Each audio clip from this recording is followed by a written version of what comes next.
नमस्कार, स्वागत आहे सर्वांचं माझ्या चॅनलवरती। मी आज बनवणार आहे ओल्या हळदीची भाजी।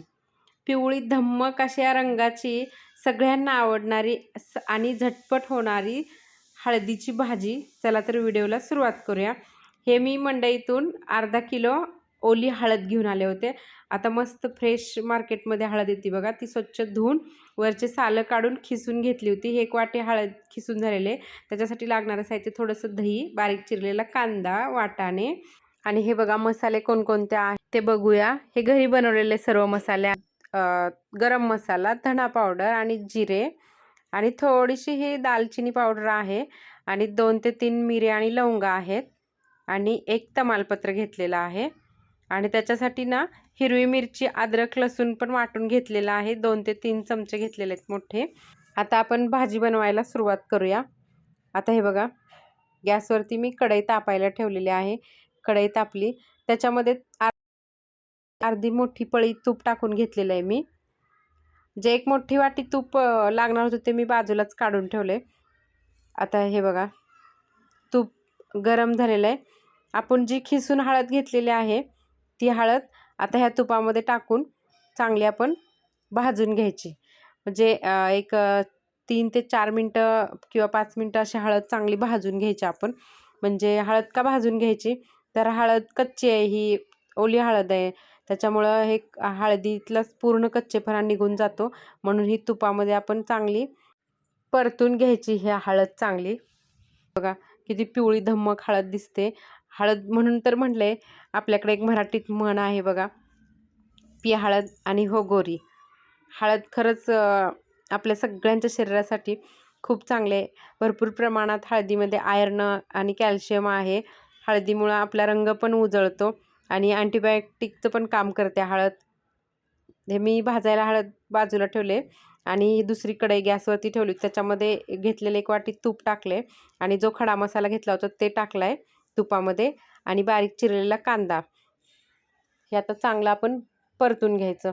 कांदा परतून झालाय, जास्त पण आपण कांदा परतायचा नाही, थोडासा फक्त हलका रंग बदलून द्यायचा आणि वाटण घेतलेली मिरची, अद्रक, लसूण हे त्याच्यामध्ये टाकून घेतले।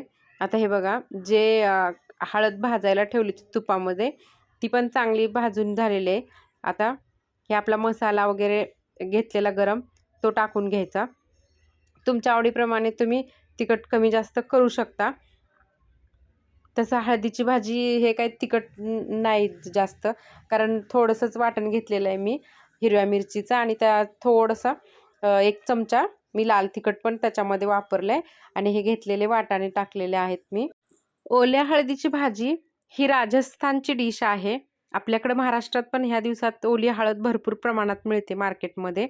मी ह्या ओल्या हळदीची भाजी माझ्या मैत्रिणीच्या घरी खाल्ली होती, मला खूप आवडली, म्हणून म्हटलं तुमच्याबरोबर पण मी बनवते तर व्हिडिओ शेअर करूया। व्हिडिओ बनवायला वेळ नाही लागत, पण व्हिडिओ एडिटिंग करायला, व्हिडिओमध्ये वॉइस टाकायला नंतर खूप वेळ जातो। त्याच्यामुळं भरपूर व्हिडिओ असे मोबाईलमध्ये बनवून आहेत। हे बघा, आता नुसती परतूनच घेतली मी हळद ही, तर किती पिवळी जरद झाली बघा ही कढई। तर आपण खाल्ल्यावर तर आपल्या शरीराला किती ग्लो येईल बघा। लय भारी लागते हळदीची ही भाजी ओल्या। एकदा करून बघा अवश्य आणि घरच्यांना पण खायला घाला। सगळ्यांना चांगली असते आणि पौष्टिक असते हळद खाल्लेली। हे बघा, आता थोडंसं चवीप्रमाणे मी मीठ टाकून घेतले आणि गॅस बंद करून जे दही घेतलं होतं मी ते दही वरून टाकून घ्यायचं आणि चांगलं हे परतून घ्यायचं आपण। गॅस बंद करूनच टाकायचं हळद, नाहीतर दही टाकायचं, नाहीतर दही फाटतं। आता थोडेसे मनुके आणि थोडेसे काजू टाकलेले आहेत। आता ते पण परतून घेतले मी आणि 2 ते 3 मिनटं ह्याच्यावरती झाकण ठेवायचं आणि एक चांगली वाफ काढायची। आता ही भाजी तयार झालेली आहे बघा। बाहेर ही 4 ते 5 दिवस भाजी छान टिकते आणि फ्रीजमध्ये 10 ते 15 दिवस टिकते। प्रवासात पण तुम्ही ही हळदीची भाजी नेऊ शकता। ही बाजरीच्या भाकरीसोबत मी आता खायला देणार आहे। तुम्ही ज्वारीच्या, तांदळाच्या किंवा चपातीसोबत पण खाऊ शकता।